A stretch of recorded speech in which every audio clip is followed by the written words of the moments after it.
Hello and welcome to No Rest for the Weekend. I'm Jason Godbey, and today on the program, we're going to take you to the red carpet of NewFest Pride. We first covered the festival last year during the 35th edition, where we caught up with Executive Director David Fiffer.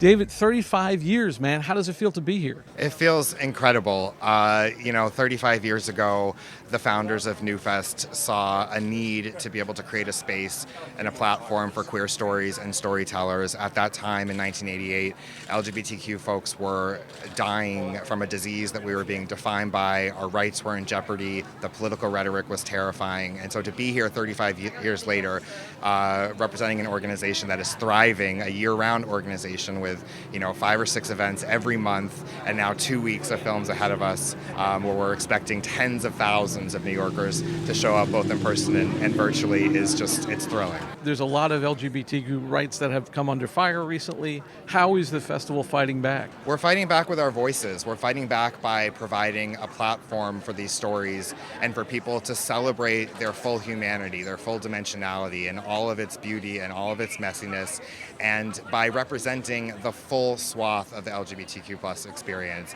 This is a festival that is really for all queer folks, and so we have representation from different races and ethnicities, from 26 different countries have a film represented in this festival, and we are going to gather together and say, we matter. Our voices matter, our stories matter, and we deserve respect and rights. And so what do you see as coming up the future of the festival? How do you see it growing? We've grown so much just in the last several years, and we continue to grow. We have more screenings than we've ever had before. We're in more venues. We're in Brooklyn now, in addition to being in Manhattan. We introduced an industry program, so we're going to have really robust conversations about what's happening with queer film now and where we anticipate queer film being in the future. We have a festival lounge. We have, I think, something like 20 parties, and fun is part of this festival. Joy is part of this festival, and so we're just going to keep doubling down on the work that we do during the festival and also throughout the year, providing resources to filmmakers to make sure that more films are getting made, and we need more films made by Black filmmakers. We need more films made by Latinx filmmakers, Indigenous filmmakers. We need to see more representation from the bisexual community and asexual, and there's so much fecundity, so much depth in the queer community. We need the stories to represent that. NewFest Pride kicked off Pride Month here in New York City at the SVA Theater in Manhattan. We were there on the red carpet to talk to the director and cast of the new psychological thriller, Haze. I'm here with Matt Fiffer, the director of Haze. Matt, world premiere, New York City, NewFest Pride. How does this feel? I haven't slept in a few weeks, so I'm very happy to be here at this beautiful festival with Nick and David and the whole team. Tell me about the film. It is about a young journalist who moves home in a new season of his life, and he uncovers the history of his town's abandoned psychiatric center as he dances with the shadows of his past and a mysterious new man in his life, played by Brian J. Smith. And the lead is Doman. Can you talk about maybe some of the films that inspired you? Yeah, so the film was inspired by a lot of the horror films that I grew up watching with my grandma. And at the time, I didn't know what they were doing to me. And years later, I learned about the Haze Code and all of that beautiful, Hollywood stereotype stuff, they perpetuated. What do you feel like is going to set this apart from those other films? Well, this one is told by a queer filmmaker, and it is acted by queer filmmakers. And yeah, I'm really excited for it to be out to the world. What do you want audiences to walk away with? What kind of reaction do you want people to have to this movie? I would like people to reinvestigate the media that they grew up watching and rethink how it might have affected them and who they became. So are there plans for distribution? Do you guys have a website, anywhere we can find information about the film? Yeah, it is being distributed with Shudder and AMC Plus in the fall. And I think they have an exclusive for a few months, and then it'll be on the rest of the streamers. I'm here with Cole Doman, the star of Haze. Cole, opening, world premiere, how does this feel? It feels amazing. I can't believe we're at NewFest, a festival that I've loved for years, that I've had movies at for years. It feels like the perfect home for our first screening. Tell me about your character. Joe is a, sort of lost addict who's returning home to recover, and he picks up on a story from the lore of his hometown that he can't quite escape. I mean, I was thinking a lot about like Anthony Perkins in Psycho and his Norman Bates portrayal. I was thinking also just about like what that would look like in 2022 when we shot this, and how to kind of like, when film back then couldn't quite be queer, but it was very queer coded, trying to like live out what it means to be in a queer movie, a queer horror movie that is like about just like freaks now. How do you feel like you were able to bring nuance and change to it without maybe overwhelming a crossover audience? Yeah, I think it's a human story. I mean, it's about loneliness and survival, and it's really about how we, our search for our identity and our search for like the next great story and what's going to fuel our artistic journey as well. It's a huge part of this movie, and trying to reconnect with home.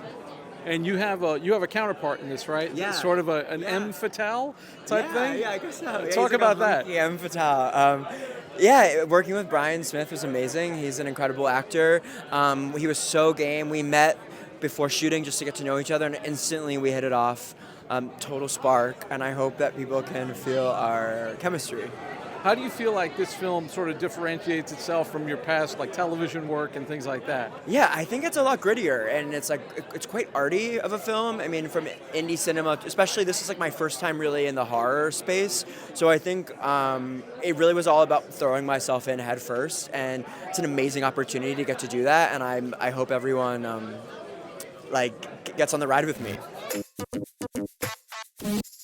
I'm here with one of the stars of Haze, Brian J. Smith. Brian, how does it feel? World premiere here in New York, NewFest. It's incredible. We filmed this I feel like eons ago, and it was a really, really, really magical experience. So just to be here for Matt is really, really, really great for us.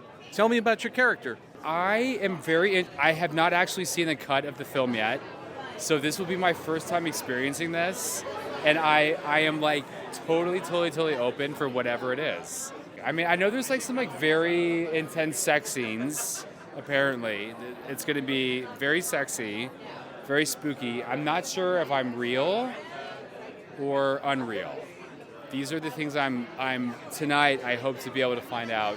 Maybe we should do a post-show interview, and I can provide some more information for you. So they kind of filmed it different ways and left it up to the cut to determine what the character is? Yes.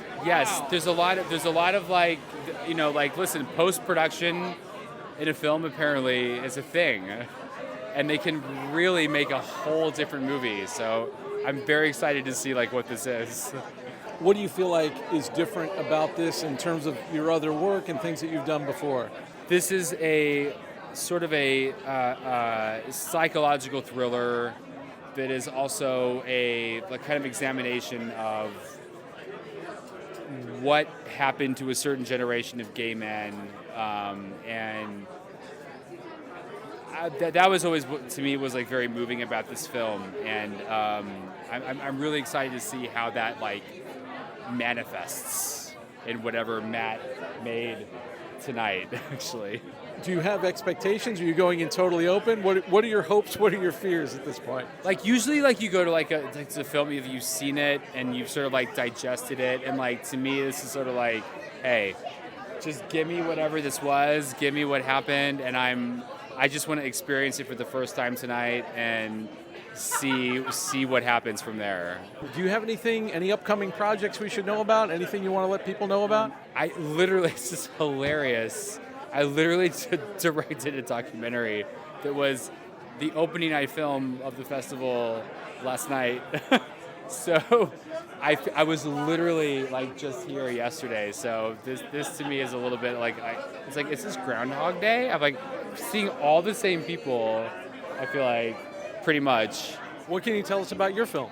Well, it's about Fire Island Pines, and it's about like a kind of like what happens in queer utopia.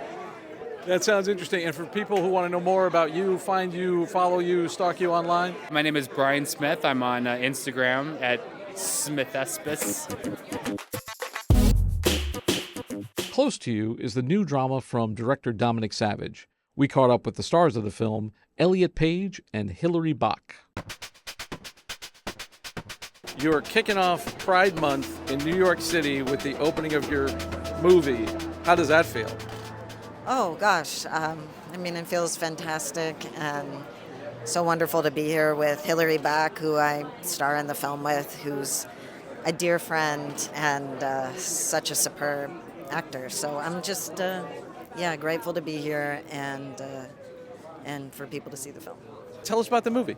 Well, the movie's about a guy named Sam who hasn't been home in a while, and he's headed home for his father's birthday, and on the way home he sees someone from his past who he had feelings for, and they are reunited, and lots unfurls.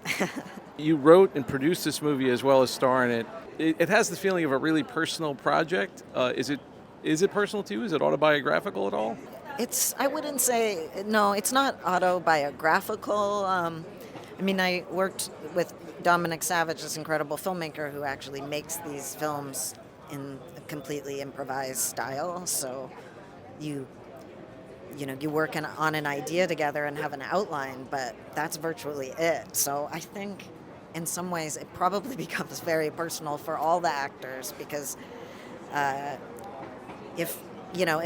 speak for myself, but I think I'm speaking for everyone involved, there is a catharsis to it. So I'd say it not necessarily in terms of plot, but certain feelings that I think we can all relate to. Feelings for someone in our past, dysfunction with family, what it means to be truly seen, these universal themes that I think we all contend with for sure. Was the improvisation, was that challenging? Was it freeing? Was it scary? All of the above. Very challenging. The more the nerves leading up to it, and then the actual experience was, I have to say, pretty phenomenal, not just the degree that I enjoyed it as a creative experience, but in that you did just disappear into this space. And I think that's a testament to Dominic and how he puts these films together, the incredible crew that makes something like a 53-minute take possible. I think that was our longest take. And incredible actors. It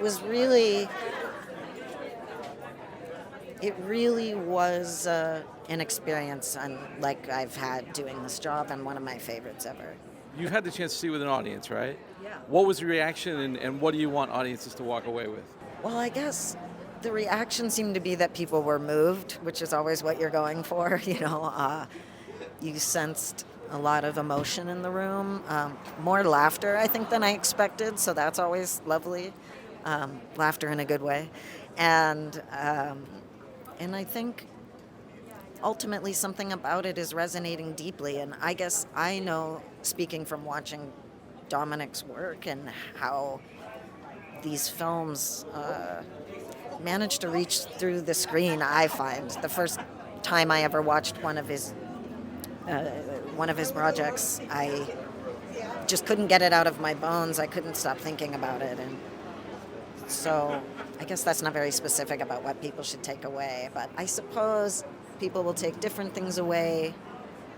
For me, it's so much about the power of being seen and the power about fully seeing yourself and loving yourself, as sort of cheesy as that sounds, For this film, do you know what the plans are going forward in terms of distribution, theatrical run, that sort of thing? Oh, yes, we do have distribution, and it comes out on August 8th. And I'm so excited and grateful for it to be on the big screen. Awesome. Now, I got to ask you, I just saw the trailer drop for Umbrella Academy. What can you tell me about this season coming up? What What can I tell you? I mean, it's exciting. It is definitely a wild ride. It's emotional and full of amazing new people and awesome guest stars. So I'm just so thrilled for the fans to see it, and of course also sad that it's the last time around. And I don't suppose you can drop any story points at this time. No, I would be done for. I would be done for. Hillary, opening a movie here in New York, kicking off Pride Month in Chelsea. What does that feel like? Feels amazing. I feel so excited to be here with the community and feeling that supportive energy and spirit here. And I feel very honored to be here and to be part of this. I'm just very excited. Yeah. Tell me about your character.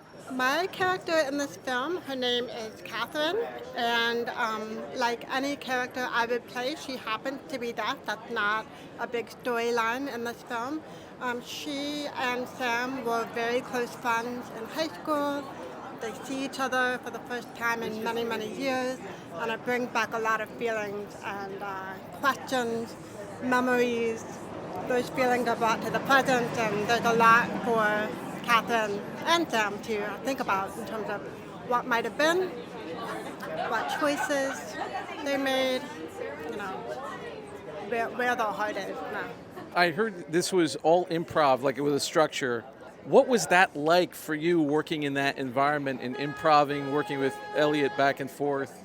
It was really such an exciting experience as an actor.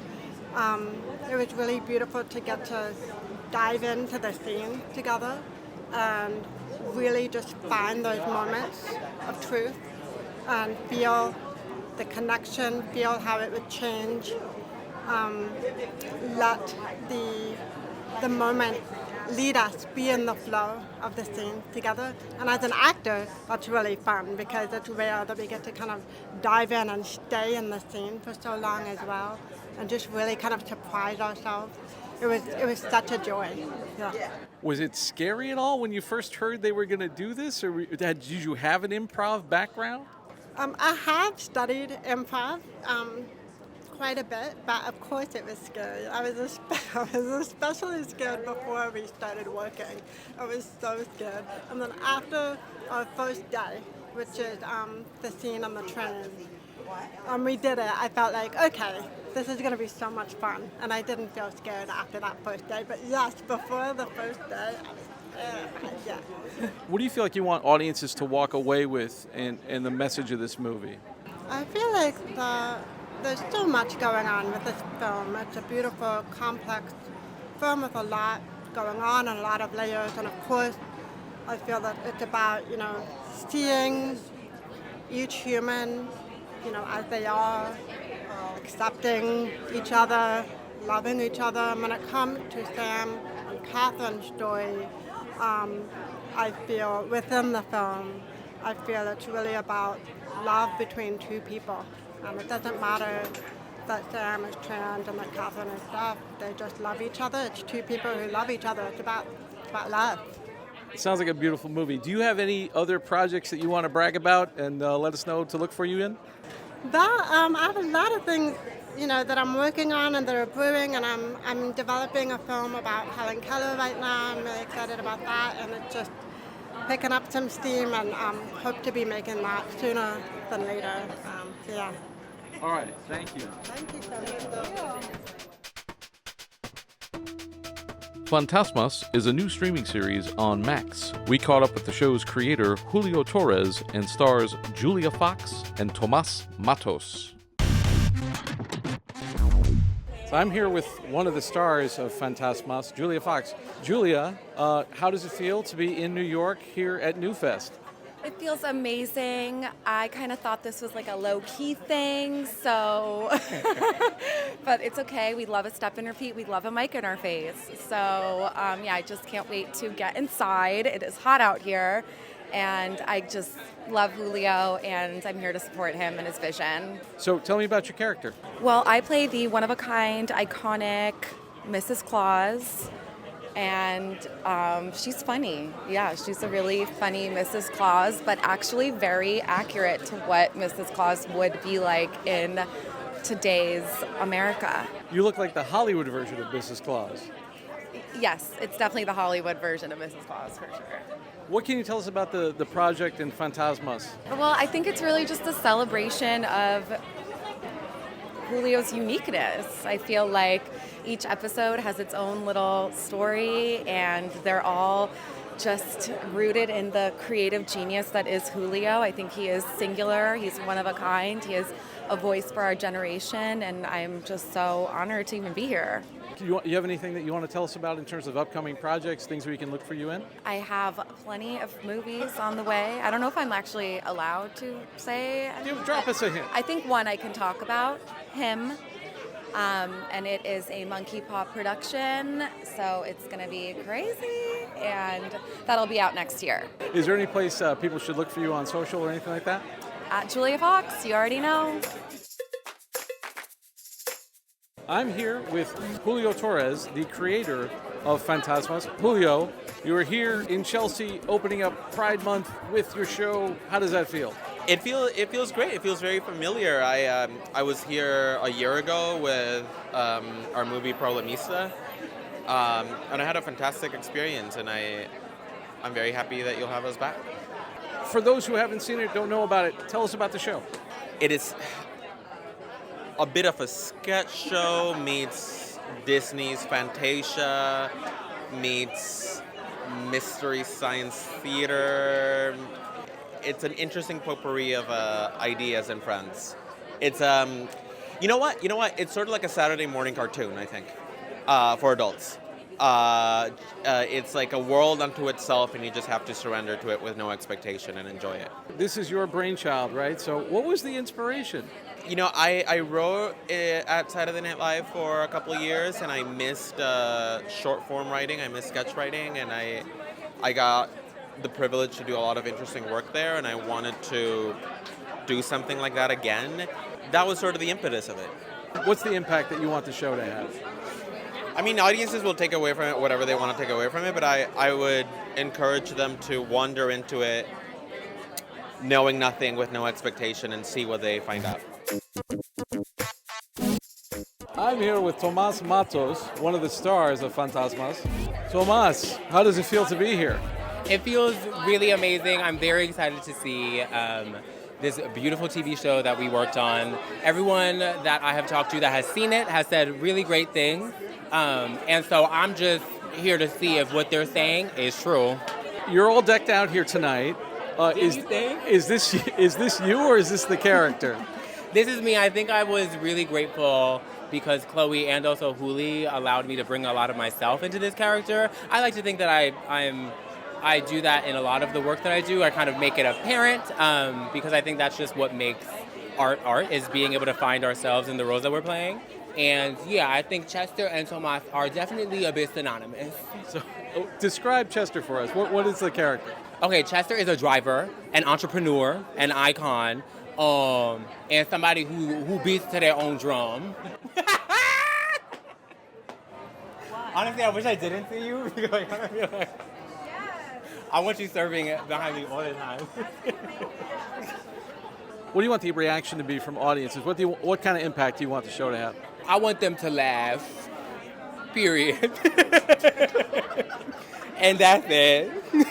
So you're starring in this show. Can we look for you in anything coming up in recent months? Yes, I am a part of another film called Space Cadet that Emma Roberts is starring in. I do a little cameo, so don't blink too hard, otherwise you might miss me, but I do believe that I have a little spot in that, as well as Fantasmas.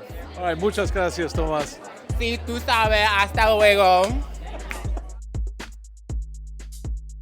And that's all we got for you today. Thanks so much for taking this trip down the rabbit hole. For more of our content, including more film festival coverage, visit our website, norestfortheweekendpodcast.com. Don't forget to subscribe on your favorite podcast app or on YouTube, youtube.com/getbehindtherabbit. I'd like to thank everyone who came out to chat with us at NewFest, and from Behind the Rabbit Productions, I'm Jason Godbey. Thanks for joining us. We'll see you next time. This is the BTRP Media Network.